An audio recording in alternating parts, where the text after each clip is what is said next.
Good morning, everyone. Welcome. This is Angela Coulter and Sarah Sieg Avignoni. bringing you this week's Living Ascension. So, yeah, we had a nice week off. Well, I had a nice week off. I had a nice week off. Good.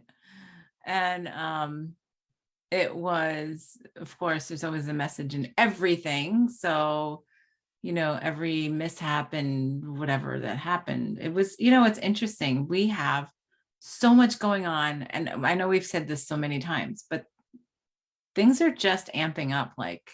Right. Well, and the fact that you called what happened a mishap. Yeah. But they're all just haps. Right. They are all just haps. Things that did not seem to be in the flow, but caused the flow to just change direction.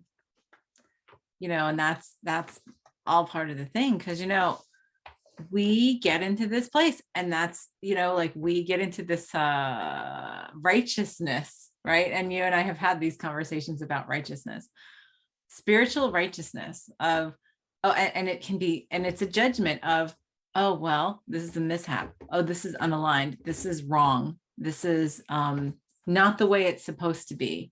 Right. And, conversations I have all the time with people that are like, well, we're supposed to be, evolving and this is all happening and preventing that. And it's like all this judgment. It's like, but what if it's what we need to do what we came here to do? Because that's really what it is, or else it wouldn't be here in our reality. Right. Well, and the way I look at it is that there's that the universe has this plan, and that means that we have this plan that we've agreed to participate in, and that it creates, I think of it like a flow chart. Because I don't want to say hierarchy, but it's like some things have to happen. How they happen might be rearrangeable and changeable and have some flexibility in them. But for the most part, certain things have to happen in order for the next thing to happen and the next thing to happen, or concentric, not necessarily linear. Mm-hmm. And we get confused in thinking that when we can influence the smaller things, that we have charge of the whole thing. Which we do, but at the charge of the whole thing is at this level that we don't yet remember. So then exactly. And so it's this whole judgment. Yeah. Because we think that's wrong, right? This is wrong. This shouldn't be happening. This was a mistake. And it's like, we're not, right?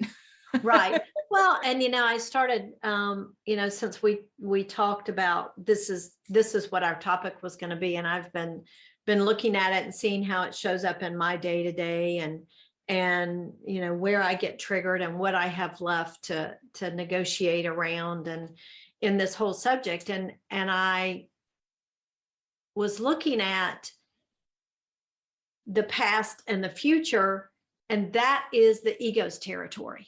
Mm-hmm. And being present in the moment almost like takes the ego out of the equation, from the perspective of, I don't care what's happened in the past and I'm not worried about the future. So what's here right now for me? Right. And that causes a lot more clarity, because you know what? It really does. And the emotion just kind of goes to nothing. Yeah. Because it's like, oh, the brain kicks in and goes, you've given me something to think about. Well, we've given ourselves, this is the interesting thing. We've given ourselves so many opportunities at a collective level to do this in the past several years, right? To really sit in presence. And we've talked about presence and 5 million different versions and all that kind of stuff.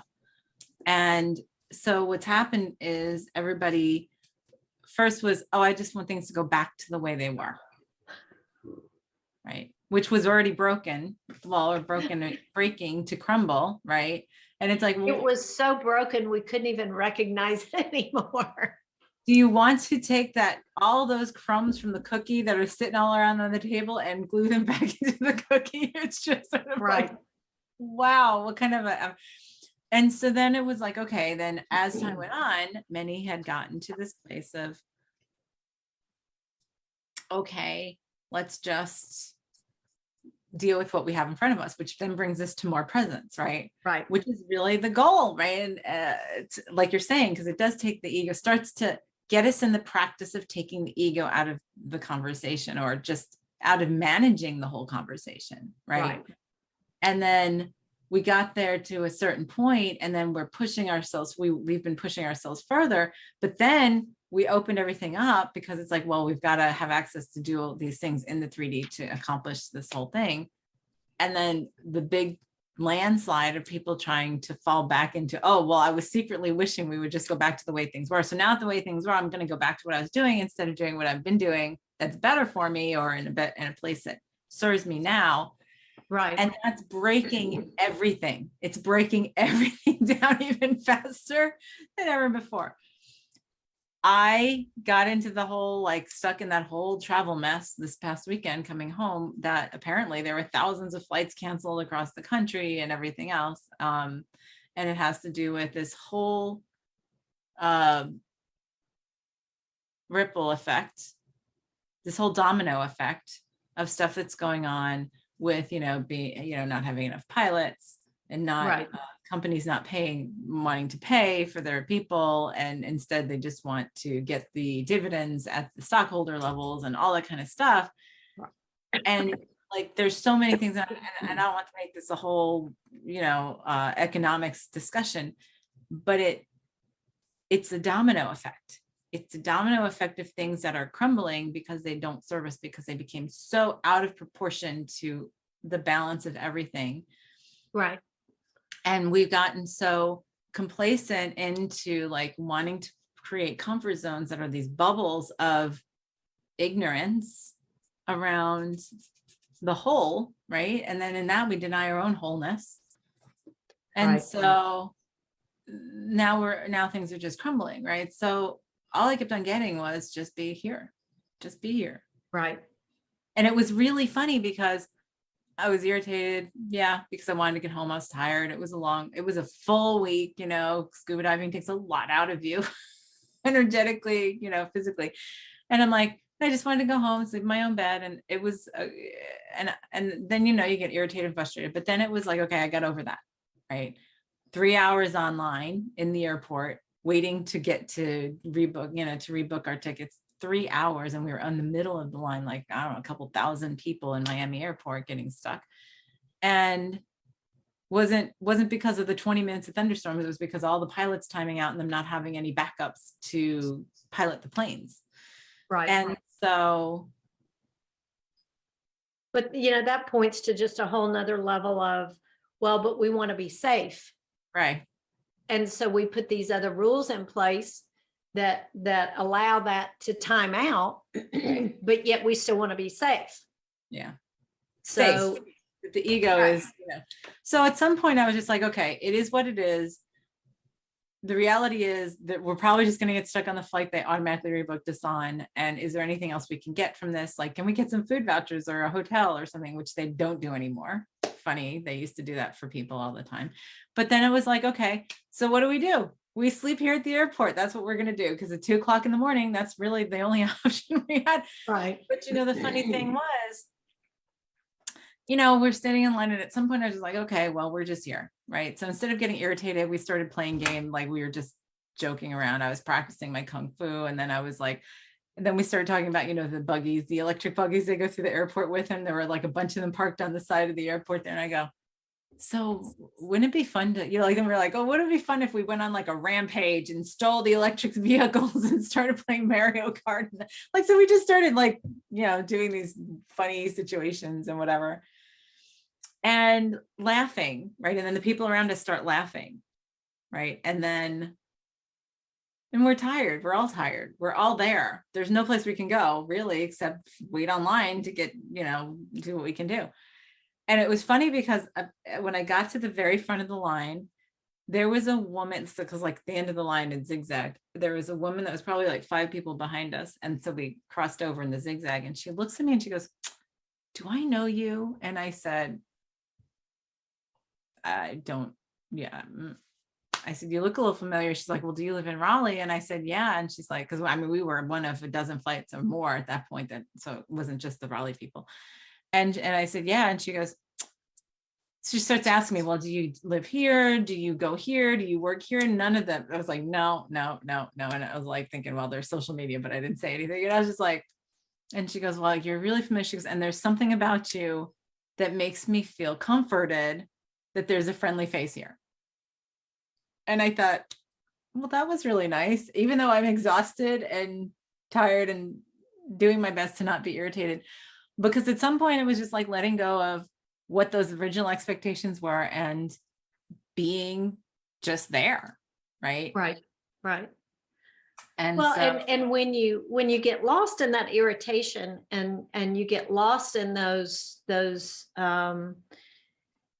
judgments of this shouldn't be happening or this is wrong, or you miss participating in the expanded purpose of that whole cycle, and you run the risk, you gamble that you're going to have to do it again if you're not participatory. right. Good morning, Gloria. Yes. And so we have a lot of craziness, what things feel like craziness. And there are going to be more and more people in collective groups. Like I was the part of several thousand people, right?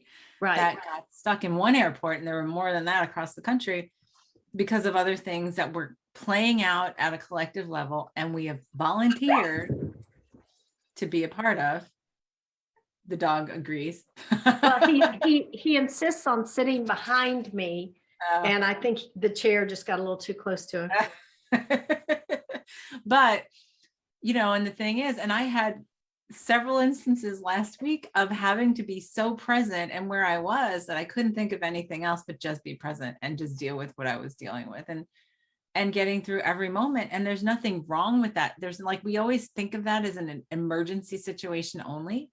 Right. But if we push ourselves, if the only time we're ever in a present situation is when we have an emergency situation, then we're going to continue to push ourselves to have emergency situations over and over again until we learn the lesson of how to be present and right now. Right. Right. Well, and it's incredible the sense of freedom you get when we've talked about that before with your precious things and things that you've drawn the line and say, I'll only go this far. I can't let go of this. I can't let go of this. And once you are forced and choose to cross that line, mm-hmm. the freedom and the sense of relief and the sense of, oh, wow, I was living in this tiny little shoebox. Mm-hmm. And now look at this. Look at all the options that are now open to me. Right. Right. And I see that time and time again.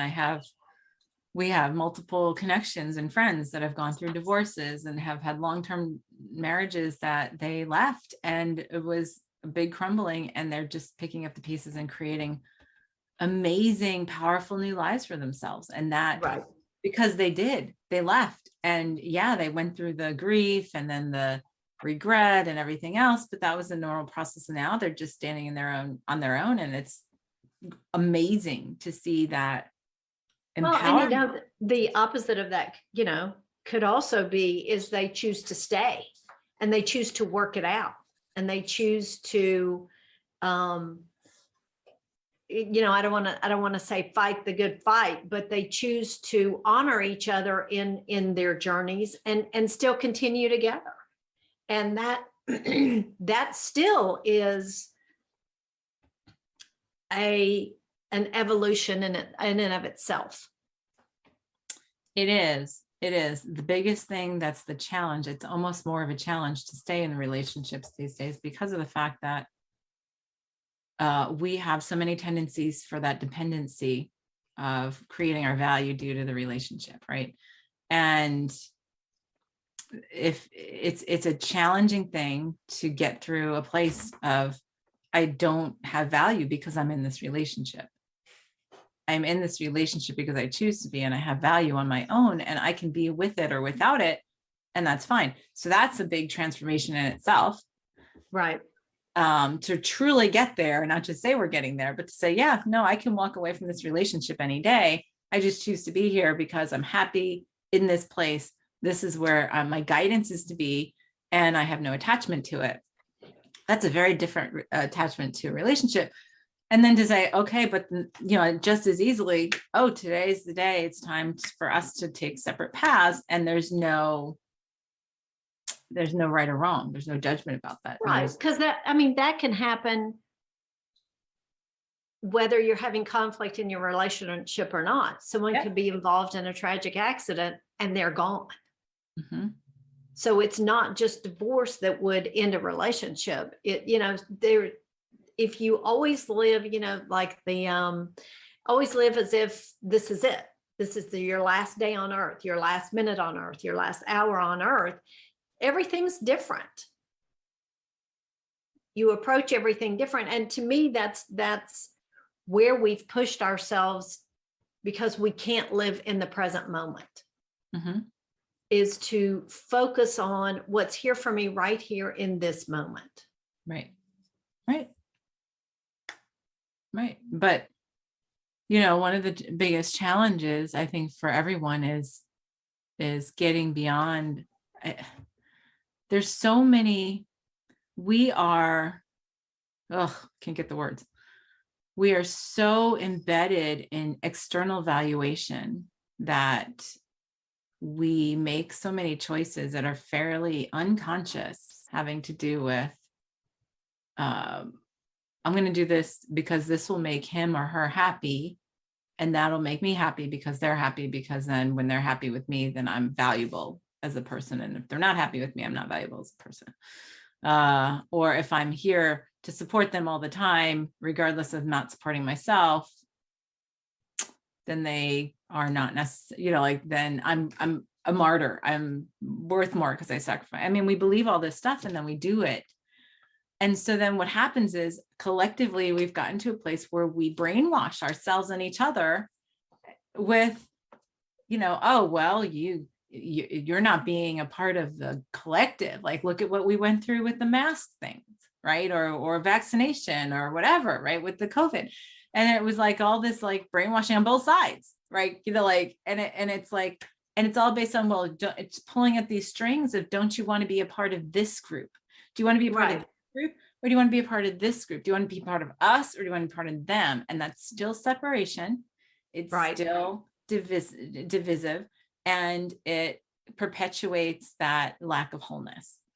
Right.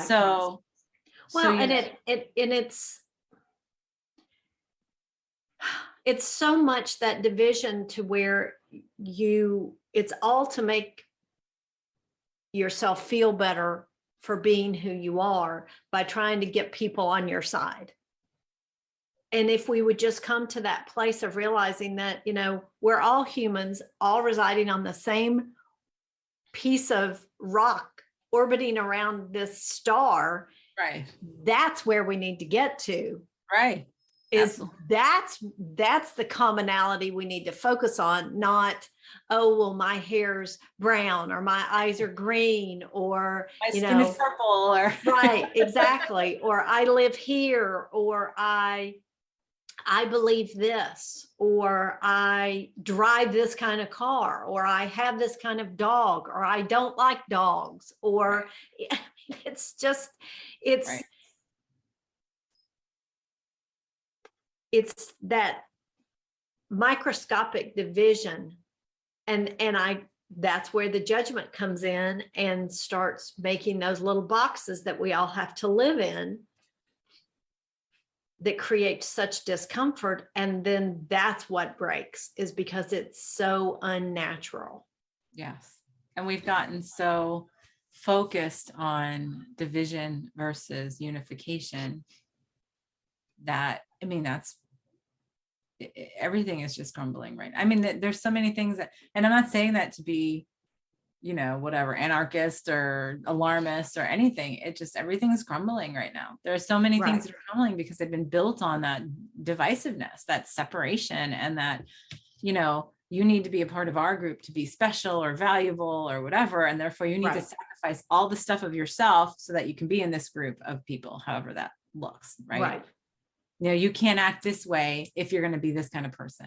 You can't act this way if you're in this group. And it sounds like, we're pointing fingers, but it's everything. It's almost everything we do. I mean, who would have ever thought,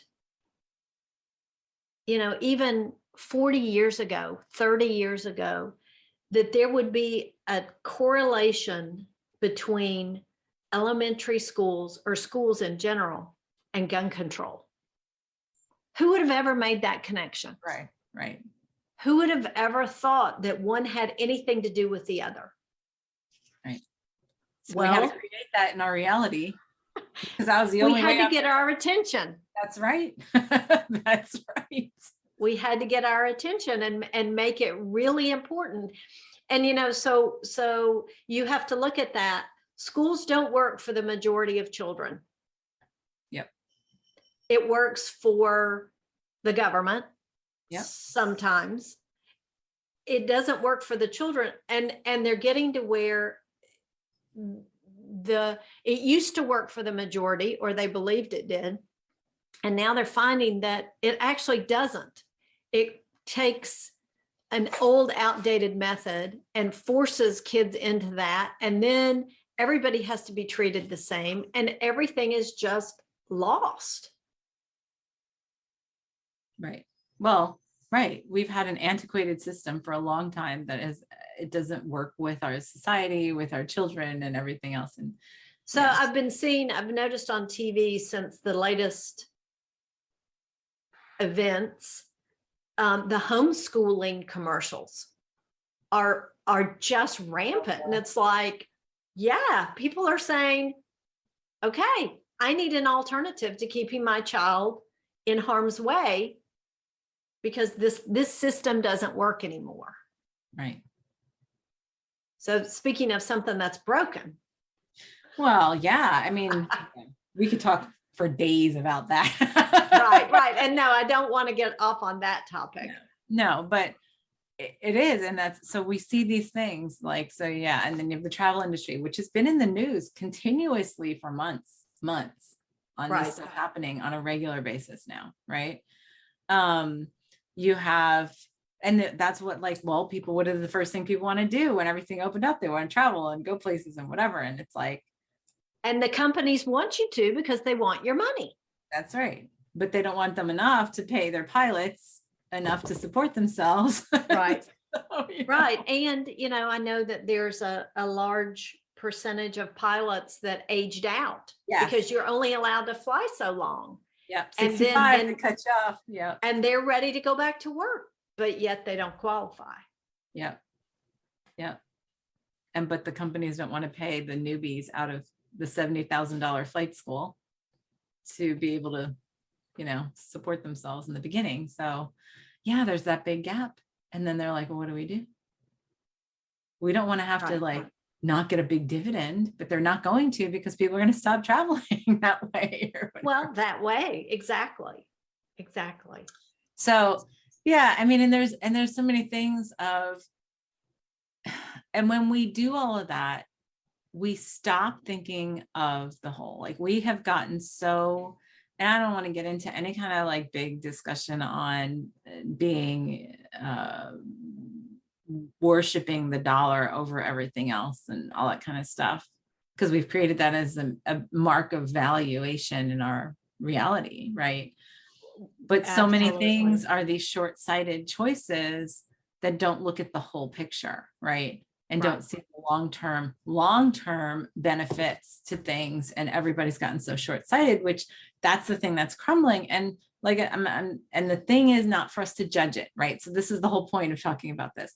The thing is not for us to judge it. It's what is it for here in this moment to show me that it's in my face, because essentially it will be, right? I was guided a long time ago, stop watching the news years ago, probably been 10 years since I was watching the news. And it was like, anything you need to know is going to come across your path. You will know. Right. So sometimes it comes up on social media, or it comes in a conversation. Sometimes it happens in my own reality. And it's like, well, but then I get guidance as to what there is to do in my reality, right? Be present. Deal with this right now. Deal with what's in front of you right now. Right. And you're right. And it takes the emotion out of it. But when we stay conscious of this right now moment, then yeah, the emotion goes away. We stop getting into these debates over things that are really unimportant. Right. Right. You know, at the end of the day, when do we come together? We come together when we have a cataclysm, tragedy. Yes. Right. Because then suddenly we forget about all those stupid things. Now that's a judgment, but all the things that we were debating about that we thought were so important, about whether my dog is better than your dog, or the kind of breed I have, or the kind of house I have, or the kind of car I have is better, or whether I believe in abortion or not, or whether I believe in this or not. And then like all of a sudden it's like, oh, well, we all have to live here. Right. Exactly. While we're embodied. Right. Right.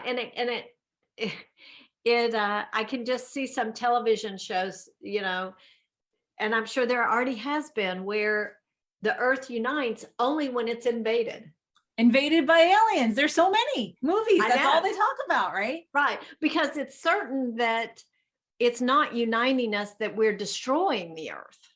Mm-hmm. Right. And I saw a bunch of that while I was away this week too, Right. Well, and there so many strides were made, so many things changed when we all stayed home, and we all, cities that it was like Los Angeles. It's like, oh, the smog will never go away. Funny, but it 6 did. Months. Yeah, 6 months. It did. It did.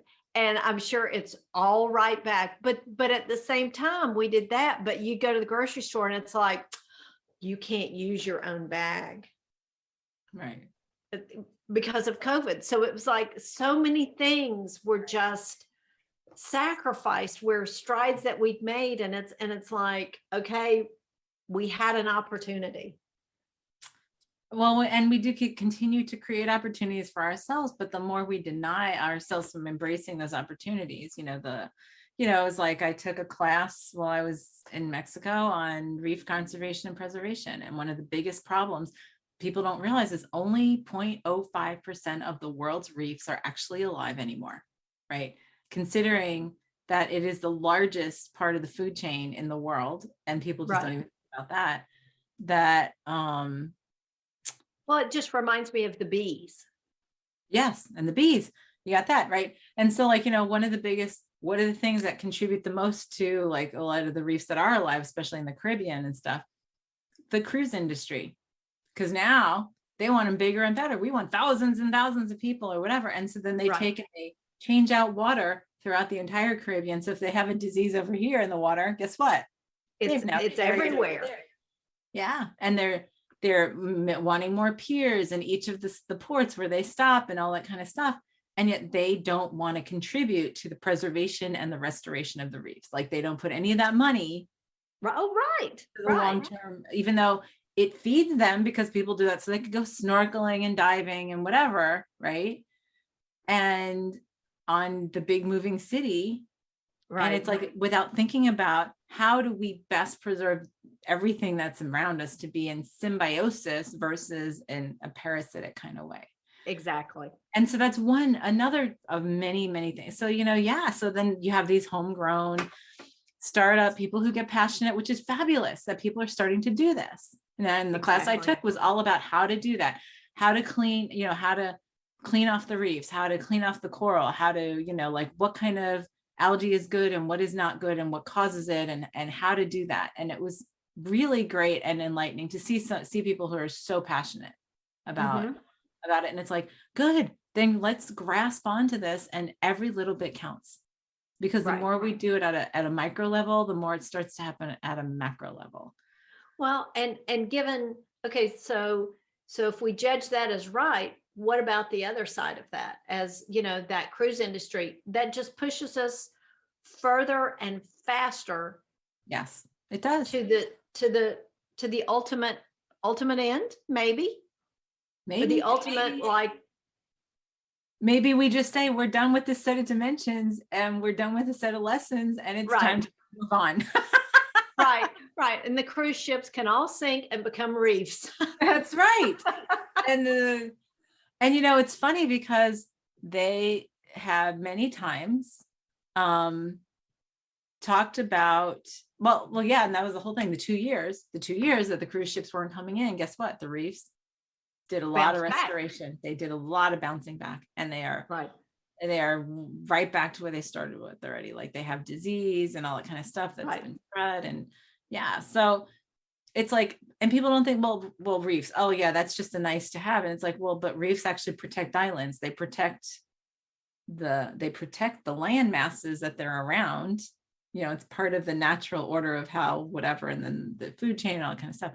But it's like, yeah, like you're saying, the bees. I don't like mosquitoes. They make me uncomfortable. So I'm going to spray a bug spray that's going to kill everything, including all the pollinators. Right. Because there's no way to really point out the bees, and so, yes, are we doing this? Okay. Yeah. And you're right. On the other side is maybe we're purposely just destroying everything in these set of dimensions so that we can just scrap it and move on. Exactly. And be finally done with this particular set of lessons. Maybe that's the way we're going to do it. What did we say? When we had a deep dive weekend sometime during COVID, I remember this when we were down in at the beach, and the four of us remember we got to that point where we're like, wow, I suddenly just got this feeling of I just want to throw gasoline on it and throw a match and let it go. Yeah, just be done. Let's just, end it now. Yeah. So, there's two sides, and there's both sides to that. But the key is, I asked a long time ago when I started doing this work, because a lot of us have had visions for years of things collapsing or, having, and I don't call them cataclysmic events. I call them catalytic events, creating big catalytic events. Right. And we can make them as positive or negative as we want to, but if it's a propulsion, then that's what we've created as a collective propulsion, right? Without judgment. And I asked a long time ago, because, we have alarmists and we have people who are building storm bunkers and all that kind of stuff. And I'm like, I asked my guidance. So what is there to do? What is there for me to do? Right? Do I have to prepare? Do I need to have a certain number of dollars in the bank? Do I need to have a backpack ready? And basically the answer I got very clearly was, you will have, if you trust and you stay present, you will have everything you need in every moment that you need it. And, the more and the thing is, we cloud our minds with the ego, getting out of the moment, going back to what we started with, that whole presence thing. We cloud our minds with panic, or fear, and anger, or frustration, and like all that clouds our presence, because we then can't see the whole picture. What we have been talking about for several years now is slowing down and not just speeding through the neighborhood, walking through, sitting down on the bench and taking a breath and looking around and being present with it without judging it, without envying it. And envying it, or without fearing it, or being frustrated by it, or whatever, or just looking right past it to, oh, well, I'm just getting here, right? And that was the whole thing with the travels. I just want to go home, right? But then it's like, but what if home is just wherever you are? Right. Imagine what that freedom would give you. Right. And what is that real feeling is, I just want to be where I'm in my comfort zone. And what if our comfort zone was always in this moment? Right. Always traveled with you, was whatever's right around you. Yeah. I mean, that to me just feels incredible. Yes. Yeah. And it's a big turtle. It's a turtle lesson. Like, people, like, we talk about like what animal energy brings, but like turtles bring that because they have their home on their backs. Right.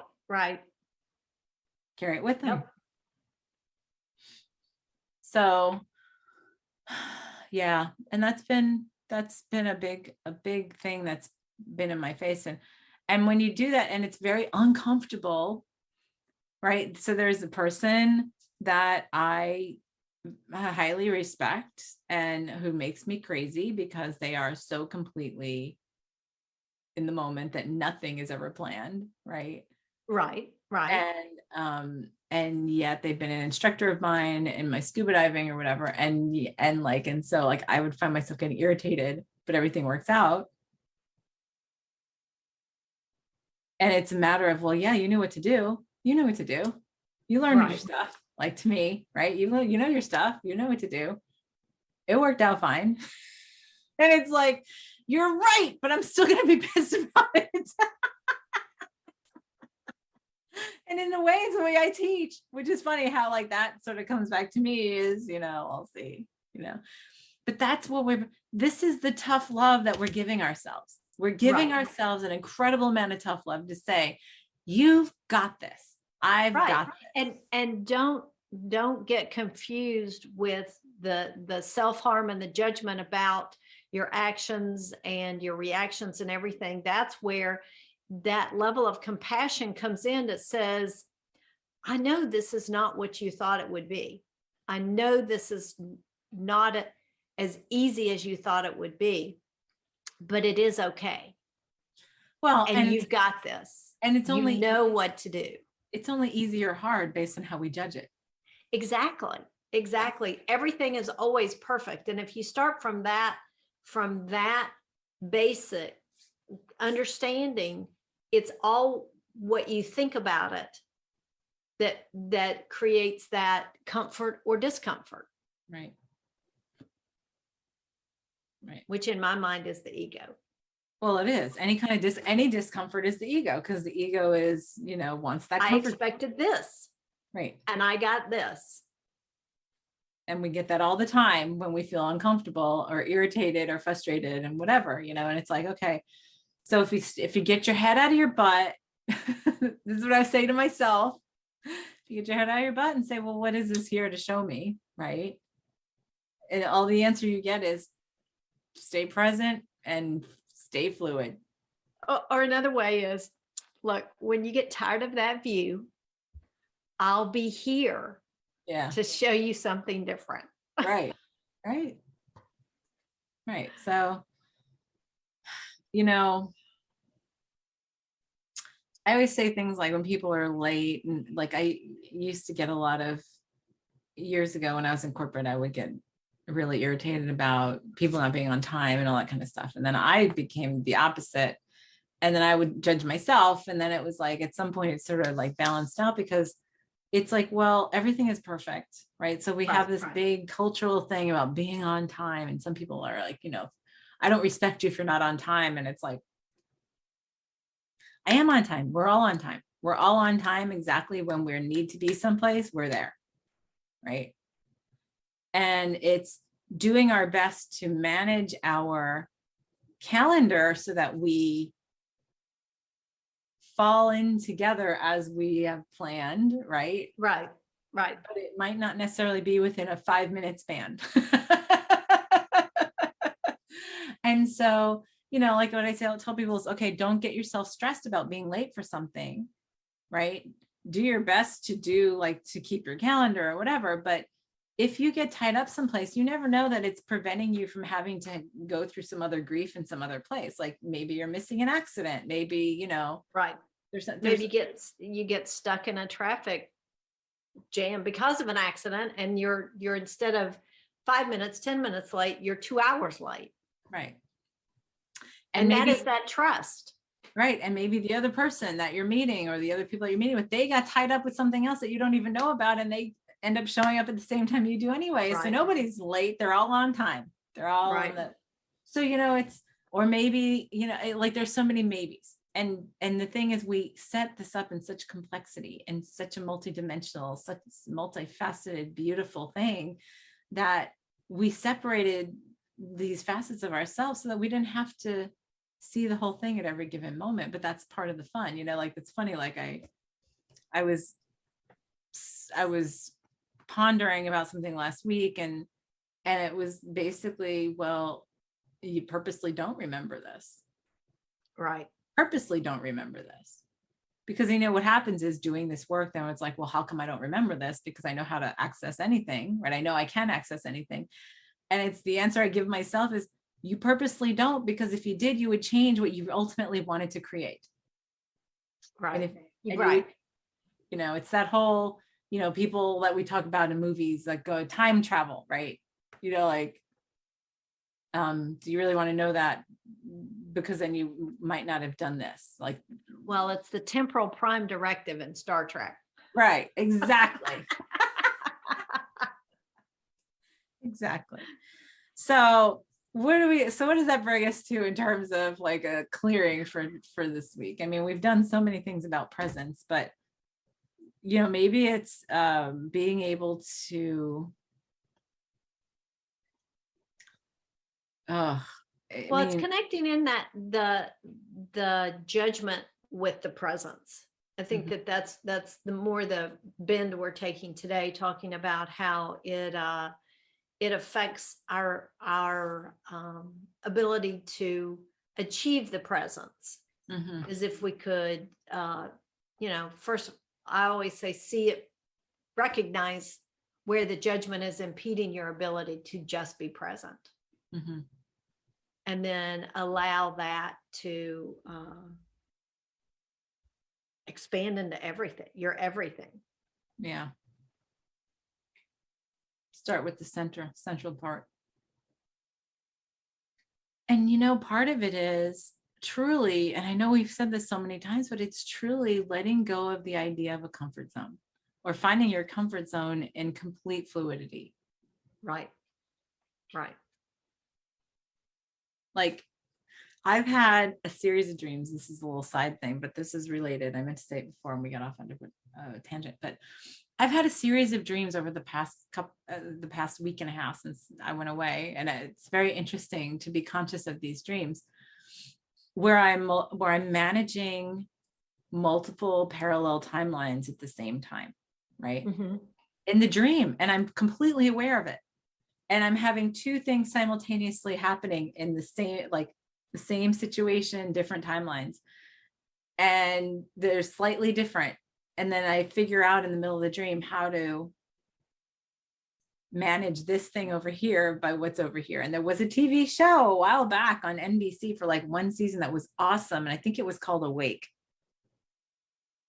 where a guy had a car accident and he was living in two parallel timelines at the same time. And he was a detective, and he started to utilize one timeline against the other to be able to solve crimes and stuff. And I'm like, so this is what my dreams have started to be like. And I'm very conscious of it in the dreams. And it's like, well, this is maybe what we're going to start doing, but we can't do that until we get really present with, this is not wrong. This is not bad. This is only like what there is in front of me. And how do I manage this? Because everything is not linear. Right. And we can let go of our expectations in that comfort zone when we accept that, right? To say, this is not linear. Right. It's all whatever. It's all at the same time. It's all. Right. So all of this management is getting to that presence and doing it without judgment, because that's what clears the water. That's what helps everything, all the muck clear.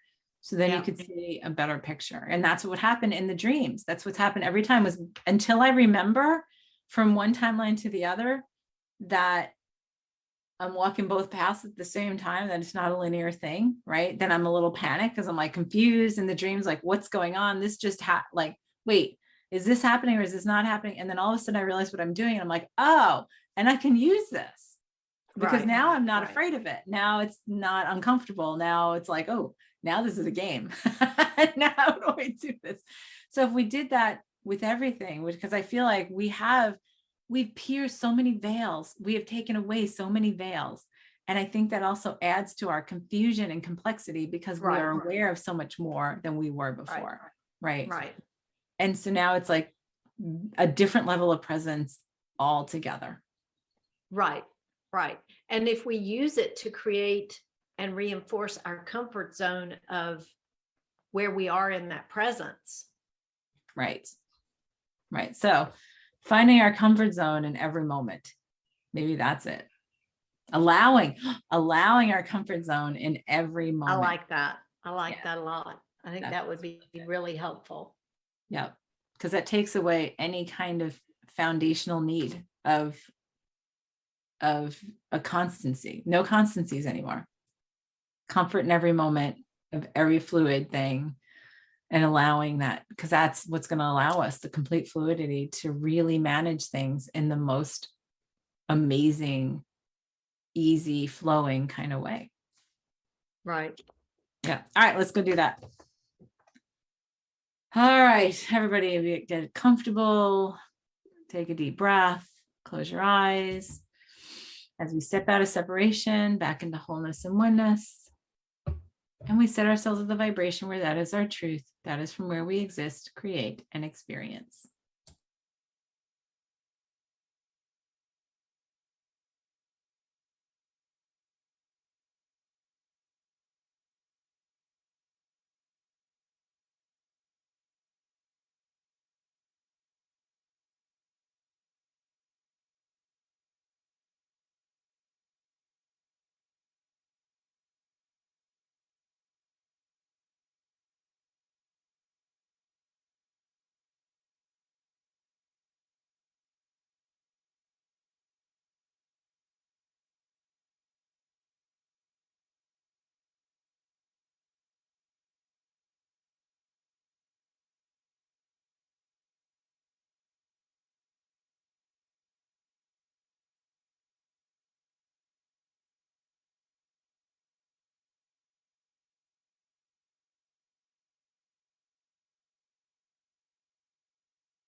All right. Well, there was a lot of chatter in there in the beginning. A lot of collective chatter. But felt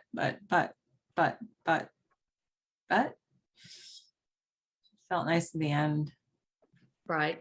It started to more like in the beginning, it sort of felt like these static like waves because there was all the but, and then it was like these other like sort of waves, and then it started to smooth out toward the end. It's like, because then you stop thinking about the other stuff and you're just there, and that's where the comfort zone in every moment comes, and that was very nice. Oh, yeah.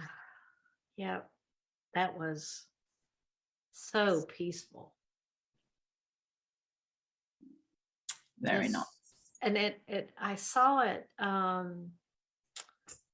you let go of all the attachments when you become comfortable in every moment, all the things that you think make you comfortable. Whether it's, oh, I have to have this home, or I have to, have this, or I have to eat this, or I have to do this. And it's like, those just limit you. Mm-hmm. And as you just become comfortable in every moment, it's so freeing. Well, and that's complete non-attachment, really. That's the benevolent attachment that we talk about to like almost the full degree. Yeah. Right. Yeah. And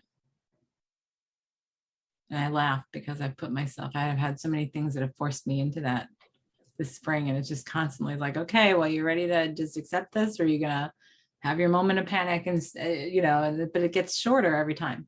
Every time Right. it gets shorter. So it just takes practice. We're out of practice. Let yourself allow it. That's the whole message, and don't judge yourself for when you don't. Like, Right. see it for what it is, and then embrace it and love yourself and say, I get it. And now what does it look like if I do this without this? Right. Right. So yeah, that's a big paradigm shift right there. If we start to look at things differently instead of with all that friction and judgment in every moment. I mean, it's really getting down to these nitty-gritty things that are going to make a huge difference, and not just individual but collective levels. So Right. All right, well, play with that this week. Yeah, practice that this week. Tell us what you think. Tell us what you see when you go out there and connect into that comfort zone and that level of presence. And yeah, we want to hear what happens and like your experiences and how you've dealt with it differently, and staying conscious of it and observant. And if this is helpful, absolutely please share with others. Share this podcast, share the live stream, share the site so that others can also benefit from what we offer. Right. Follow us, subscribe. Yeah. Like, love, all those things. All that stuff, we're out there. All right, we'll see you next time. This is Angela Coulter and Sarah Sieg Avignoni signing off with this week's Living Ascension. Have a good one.